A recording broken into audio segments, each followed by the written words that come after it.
The Phantom on the Road. It was a late evening when the Johnson family packed up their belongings and began their journey to visit their relatives in the countryside. The road was long and winding, cutting through dense forests and barren stretches. The sky was clear, but as they ventured deeper into the wilderness, a heavy fog started to settle in. "Are we almost there?" asked Anna, their teenage daughter, who had been restless since they started the trip. Her father, John, glanced at the GPS. "About an hour left," he replied. The silence in the car felt heavy, with only the hum of the engine and occasional rustling of the trees outside to break it. His wife, Karen, shifted uneasily in the passenger seat, sensing that something was off. As they drove further into the fog, the car's headlights barely pierced through the thick white mist. Suddenly, in the distance, a figure appeared on the side of the road. At first, it seemed like just a person walking alone, but as they got closer, John's heart sank. The figure wasn't moving like a normal person, it seemed to be gliding, its feet barely touching the ground. The closer they got, the clearer it became. The figure was a man, but his face was hollow, his eyes deep voids, and his clothes tattered and ancient. John hit the brakes.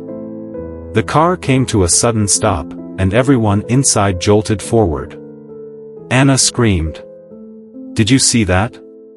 Karen gasped, her voice trembling. John nodded, trying to control his breath. The figure was gone, vanished into the fog as quickly as it had appeared. For a moment, they all sat in stunned silence. Then, without a word, John began to drive again, faster this time. But the unease in the air didn't fade.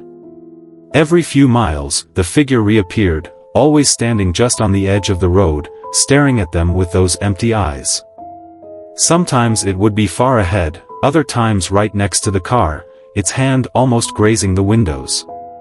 Each time it vanished without a trace. "This can't be happening," John whispered under his breath, sweat forming on his brow.